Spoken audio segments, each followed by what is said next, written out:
The fact that he was paralyzed did present its own set of challenges because we couldn't be spontaneous. Christopher Reeve's life came to a halt when his father's career was cut short in a terrible accident when his youngest son was only 3 years old. Now, after all these years, his son has finally come clean about the truth of what transpired that fateful day. Could the plot be more complex than anybody had anticipated? If you want to know, stay tuned. It was unexpected for Christopher Reeve, who was famous for pulling off his own exploits, to wind up in a wheelchair. He attended Cornell University and the renowned Juilliard School to pursue his acting vocation, which he developed at the tender age of 9. He first appeared on Broadway in 1976, but it was his 1978 portrayal of Superman that really launched his career to prominence. For 3 more films, Reeve remained the legendary superhero's public face. The British Academy Film Awards presented Reeve with the most promising newcomer to leading film roles accolade for his depiction of Superman. He said that Superman was the closest opportunity I've had to playing a classical role on film, the closest expression to something of mythical dimension. Thanks to his star power, Reeve was able to break into the charitable sector as well as the film industry. He visited children with terminal illnesses as part of the Make-A-Wish Foundation and served on the board of directors for Save the Children, 2 organizations that benefited from his celebrity profile. Even during the 1979 Special Olympics, he and O.J. Simpson coached track and field. Simpson, please. Tragically, Reeve's acting career came to an end in 1995 due to a horse riding accident that left him paralyzed from the neck down, despite his achievements and popularity. After becoming famous for his risky antics and physical abilities, Reeve's life took a dramatic turn when he realized he needed help performing or simply moving. Reeve started a romance with modeling executive Gay Exton when he was young, while they were both working on Superman movies in England. Their relationship lasted for 10 years. There were good times and bad times in their relationship, but when Reeve found out she was pregnant, he remained by her side. The Reeves had a son, Matthew Exton, in December 1979, and a daughter, Alexandra, in December 1983. Although they shared custody of their children upon their amicable separation in February 1987, Reeve and Exton had already welcomed their children into the world in London. In an effort to start again, Reeve went back to New York. Reeve first crossed paths with actress and singer Dana Morosini in June 1987 at the Williamstown Theatre Festival. They were cohabitating by 1991, but Reeve had a hard time getting married because of his family's history of unhappy marriages and his parents' terrible divorce. Reeve went to treatment to overcome his worries of commitment after he almost ended the relationship. He proposed to Dana on the spur of the moment when they were eating dinner one night. They tied the knot in a picturesque outdoor ceremony on a farm in South Williamstown, Massachusetts, back in April 1992. In 1992, on June 7th, William Elliot "Will" Reeve came into this world. Will lost his father in a tragic horseback riding accident when he was around 3 years old. During his 1985 preparation for the part of Anna Karenina, Christopher Reeve developed a fascination for horseback riding. Although he developed an allergy to horses at first and needed antihistamines whenever he was around them, he eventually got over his reaction. His life would revolve around this new interest, which provided him enormous satisfaction. A combination of dressage, cross-country, and show jumping, he started eventing in 1989. A tragic event that changed the course of one's life occurred in 1995 as a result of this action. A number of cautions had dogged Reeve on his horseback adventure. He fractured 3 ribs in an accident while horseback riding in 1987, and he hurt his leg while skiing when he was a youngster. While appearing on The Tonight Show in March of that year, he made light of his mishaps, completely oblivious to the fact that they were precursors to something far worse. With the intention of competing at the training level in 1995 and advancing to the preliminary level by 1996, Reeve trained with Buck, a 12-year-old American thoroughbred called Eastern Express, nicknamed Buck. He bought buck in 1994 while shooting Village of the Damned. There was an event in Vermont that Reeve had intended to participate in at first, but he went to the Commonwealth Park Equestrian Center in Culpeper, Virginia, for the finals of the Commonwealth Dressage and Combined Training Association, on his coach's insistence. Among 27 riders, Reeve performed well in the dressage test, finishing in 4th place. While he did see a few difficult jumps while navigating the cross-country course, he paid little attention to the 3rd jump, an apparently ordinary 3'3" fence fashioned like a W. Life took a dramatic turn for Reeve on May 27, 1995. As Reeve neared the 3rd jump, his horse Buck hesitated and then bolted, sending him flying forward. The reins entangled his hands, causing him to tug on the bridle and eventually bite the horse. The person hurled Reeve over the fence in a head-first collision. Even with his protective gear, a helmet and a vest, the impact fractured his cervical vertebrae. His respiration came to a halt, and he was immediately paralyzed from the neck down. In a matter of minutes, paramedics were on their way and immediately began life-saving procedures to help him breathe again. Prior to his evacuation to UVA Medical Center, Reeve was sent to a nearby hospital. Upon impact, the accident faded from his mind. Reeve came to full awareness 5 days later after being incoherent and highly drugged. The incident had severed his spinal cord and ruined his 1st and 2nd cervical vertebrae, according to his doctor.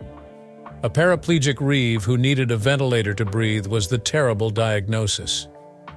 An overwhelming sense of hopelessness was Reeve's first emotion upon receiving this news. He was certain he would eventually become a financial drain on his loved ones and that his life had come to an end. Concerned, he said to his wife Dana, "Maybe we should let me go." Dana's reaction was sympathetic but firm. She sobbed as she told him, "You're still you, and I love you." She tried to reassure him by saying, "If you still want to die in 2 years, we can reconsider." Her words struck a chord, and Reeve, backed by his loved ones, agreed to get pneumonia treatment and surgery. After that, he had no interest in euthanasia. On the road to recovery, Reeve endured both physical and mental suffering. He often spent nights in the intensive care unit by himself, thinking about the challenges that lay ahead. In June 1995, he faced a particularly discouraging time as he got ready for spinal stabilization surgery, knowing that his chances of survival were barely 50%. A guy with a heavy Russian accent wearing a blue scrub cap and a medical gown burst into his room at that low moment. The guy introduced himself as a proctologist and said, "I will be performing a rectal exam." Robin Williams, recreating his role from 9 months, was the man making the announcement. A brief flash of humor restored Reeve's faith in the future. It was the first time he had laughed since the accident. At a later date, Reeve revealed in his memoir, "Still Me, my old friend helped me know that somehow I was going to be okay." To brace the vertebrae in Reeve's neck, surgeon Dr. John A. Jane used wires and bone grafts taken from his hip. After inserting a titanium pin and fusing his vertebrae with his skull, his spinal column was stabilized. Though the operation was successful, Reeve's road to recovery was long and winding. He spent an additional month in the hospital before relocating to West Orange, New Jersey's Kessler Rehabilitation Center, where he remained for 5 months. He gradually upped the skills he needed to use a sip-and-puff motorized wheelchair, which gave him the ability to propel himself about by means of air exhalation. The truth of his new existence was difficult for Reeve to comprehend. At first, he was terrified of even the most basic activities, like sitting in a wheelchair or taking a shower. But as time went on, he became quite attached to the Kessler staff and formed relationships with other patients. He accepted the challenge of adapting to a new way of life and began to identify with the handicapped population as a result of these relationships. During the first months after his accident, Christopher Reeve's breathing was controlled by a ventilator that was attached to a tracheostomy tube. He eventually learned to breathe on his own for up to 90 minutes after enduring intense treatment. In an effort to stave off muscular atrophy and osteoporosis, Reeve exercised for 4 or 5 hours every day, using devices that stimulated his muscles. Intense physical treatment, he thought, may repair his neurological system. After years of treatment, Reeve was finally able to feel heat and cold on 65% of his body by 2002, and he started to recover mobility in his fingers by 2000. He had a routine that was so strict that his physicians couldn't believe he was getting well. Reeve went back to his house in Point Ridge, New York in December 1995. A couple of years after his injury, he said he was glad to be alive, not because he felt obligated to anybody else, but because he had found purpose in life. He remained resolute in his pursuit of happiness despite the fact that he would need a staff of 10 nurses and assistants to care for him 24/7 for the remainder of his life. At first, the accident crushed Reeve, but he eventually became stronger. Activism, filmmaking, writing, public speaking, and fatherhood were his life's work. In an interview that took place in 1998, Reeve pondered, "Who knows why an accident happens? What comes next is crucial. Shock, followed by grief, bewilderment, and loss, is the normal progression of events. Then, two options will be presented to you. If you want to slowly decompose, one option is to gaze out the window. The second is to rally around a good cause and make the most of your available resources. I have traveled that path." No amount of well-intentioned encouragement to pray helped Reeve find peace. "I wondered what was wrong with me" was one of his earlier writings. Despite his physical restrictions, he remained focused on leading a meaningful life after breaking his neck and being paralyzed, potentially permanently. He still hadn't discovered God. Remarkably, after the accident, Reeve resumed his acting career. His portrayal of a crippled police officer in the HBO film Above Suspicion, which he had just completed before his accident, appeared eerily prophetic. He learned about the experience of living with paralysis by spending time in a rehabilitation center as part of his study for the role. He met the same demise as his character just 1 week after the film's debut. Due to his injuries, Reeve was unable to accept prominent parts in films like Kidnapped and Tell Me True. His career, meanwhile, continued beyond that. A year after he became paralyzed, Reeve received an Emmy for Outstanding Informational Special in 1996 for his narration in the HBO documentary Without Pity, a film about abilities. Featuring an A-list ensemble that included Robert Sean Leonard, Glenn Close, Whoopi Goldberg, and Bridget Fonda, Reeve directed his first feature picture, In the Gloaming, in 1997 for HBO. The film was nominated for 5 Emmys and won 4 Cable Ace Awards, with 1 award going to the director for Outstanding Director for a miniseries or special. Christopher Reeve was a great actor because of his perseverance and commitment to his work. He turned his tragedy into an inspiring tale of hope and tenacity, not just by defying expectations, but by thriving. Actor Christopher Reeve was also very much involved in the activist movement. After meeting so many encouraging people at the Kessler Rehabilitation Center, Reeve felt encouraged to leave in 1995. He chose to exploit his celebrity status to raise awareness about spinal cord injuries, as he was the center of media attention at all times. His 1996 schedule included speaking at the Democratic National Convention and hosting the Paralympics in Atlanta. In order to deliver talks, he traversed the nation. On August 26, 1996, he was featured on the cover of Time magazine in recognition of his efforts. First, in 1997, Reeve backed a plan to increase the lifetime cap on insurance payouts from $1 million to $10 million per person, marking his attempt to alter disability law. In many cases, the $1 million limit is only in place for a short period of time for critically wounded individuals who only have one insurance coverage. Reeve remained unfazed despite the bill's close loss. The Work Incentives Improvement Act, which he backed in 1999, enabled individuals to keep receiving disability payments even after they went back to work. On this occasion, the measure was successful. Along with his roles as vice chairman of the National Organization on Disability and chairman of the American Paralysis Association, Reeve was a board member for other groups working to enhance the lives of those with disabilities. He helped establish the world-renowned Reeve Irvine Research Center for Spinal Cord Research with Joan Irvine Smith, the Christopher Reeve Organization, which was established in 1999 via the merger of the American Paralysis Association and another organization that Reeve had established, seeks to expedite research by providing financial support and to use grants to enhance the quality of life for those with disabilities. More than $8.5 million has been distributed in quality of life awards, while over $65 million has gone into research.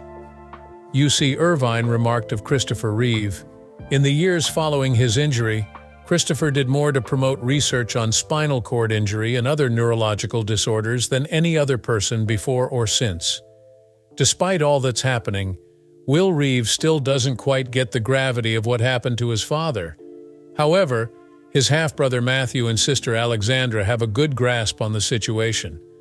Will loved and embraced his father unconditionally despite the fact that he was handicapped when he was a child. There are a lot of recollections of his parents for little Reeve.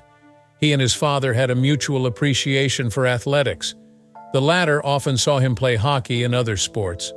Christopher passed away from heart failure in 2004 at the age of 52, 8 years after leading an inspirational life while in a wheelchair.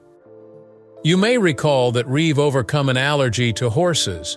He has dealt with such challenges since he was a youngster. Reeve was diagnosed with alopecia areata, a disorder that causes patches of hair to fall out, when she was 16 years old. He managed the problem for a large portion of his life by just combing over the spots. On occasion, it would even go into remission. Reeve used a wig to hide his hair loss by the time he appeared in the third and fourth Superman films, but the problem had deteriorated by then. He decided to shave his head as his alopecia grew worse after his disability. Reeve suffered from lifelong severe drug allergies. In an effort to lessen the severity of his spinal cord injury, he tested out a new medication at the Kessler Institute for rehabilitation.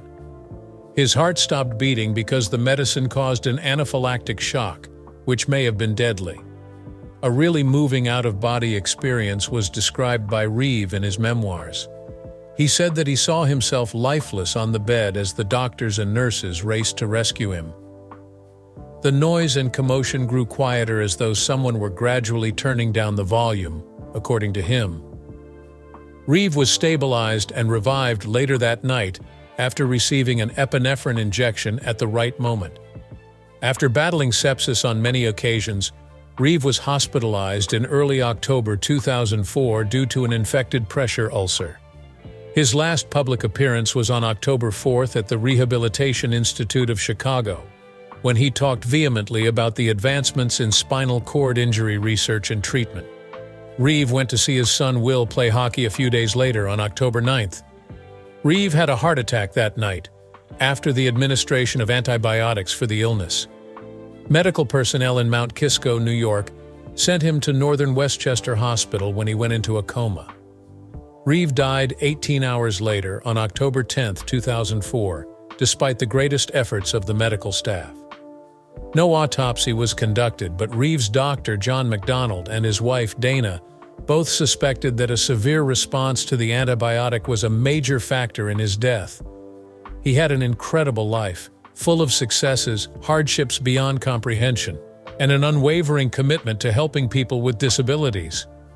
His demise was the end of that wonderful existence. Tragically, Will's mother, Dana Reeve, who had selflessly cared for her husband and Will, and who had never smoked, was diagnosed with lung cancer while the family was still grieving. Will was 11 years old when his father passed away, and they were still in grief when this unimaginable event occurred.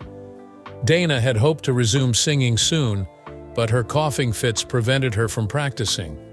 She contracted stage 4 lung cancer from that cough, and sadly, she did not survive. Will was left an orphan at the age of 13 when Dana unexpectedly passed away in March 2006, only 17 months after her husband's death. Will couldn't say anything at the time, but he was definitely fuming on the inside. He was 32 years old when he first let his emotions show. "That's when I realized I was completely alone," stated the man. Now, in the new documentary Superman, the Christopher Reeve story, the three children of the film legend, Matthew, 44, Alexandra, 40, and Will, 32, have collaborated to highlight their dad's life in Hollywood. The documentary pays homage to Christopher Reeve, who became famous for his iconic Superman roles in the 1970s and 1980s, and his life and legacy. From his time as a promising Juilliard actor to his revolutionary work as a filmmaker and activist, Reeve's life was defined by perseverance and enormous influence. Despite his heroic appearance, his children were most affected by his resilience in the face of adversity after his 1995 fall from a horse, which crippled him from the neck down. "Heroism is so much more than superficial strength and a glossy image," Will remarked in regards to his father's legacy. "It's about integrity, showing up for your family, persevering through hard circumstances, and still having that joy for life. Our father was that."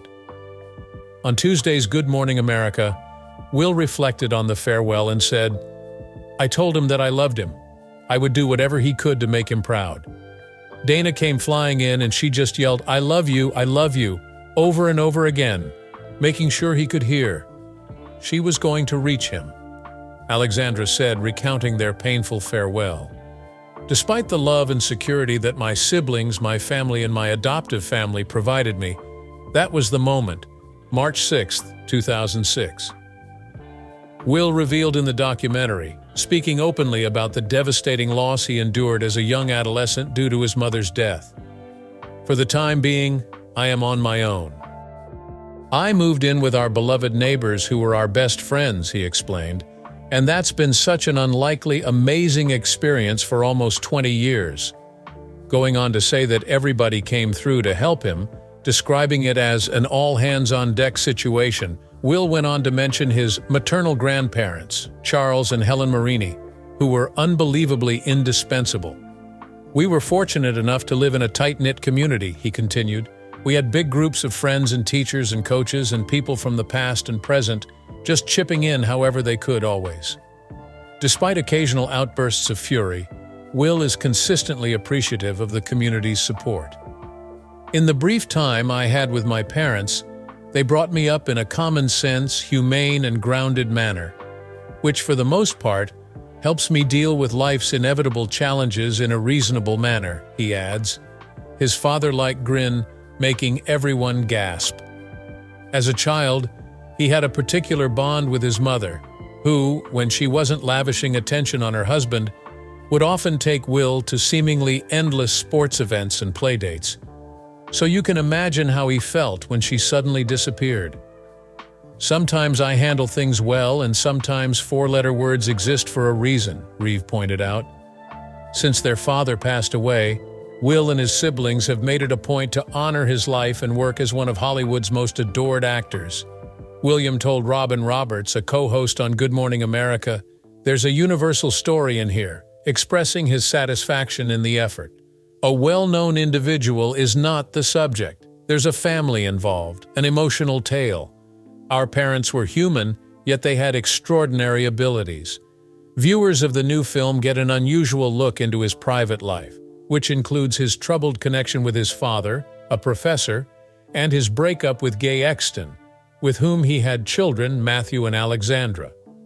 Additionally, it emphasizes Dana's efforts to sustain her husband and family throughout the difficulties they had after his injury. Will shared a passage from his mom's notebook during an earlier appearance on Good Morning America.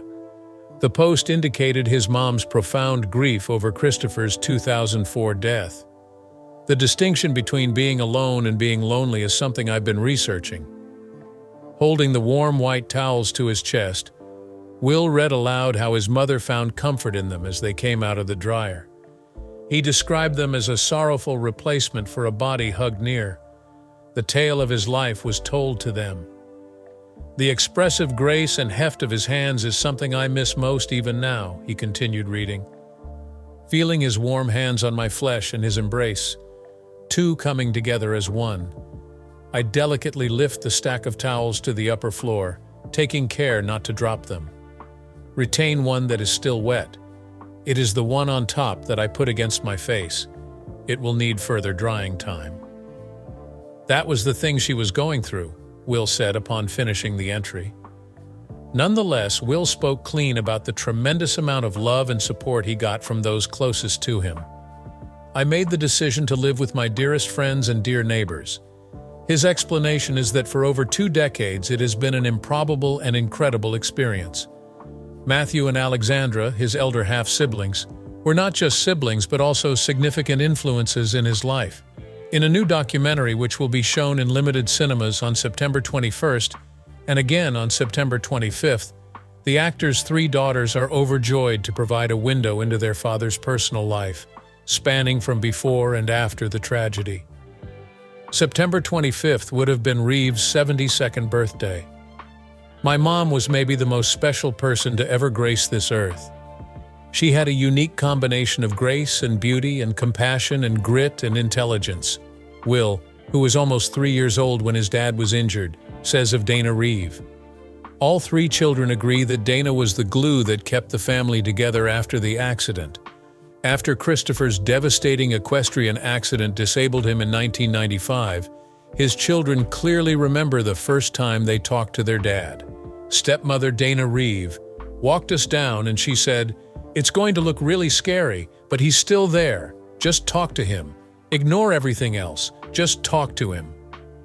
Alexandra, a 40-year-old legal practitioner, recalled this from whence she borrowed Christopher. She said, "You can hold his hand.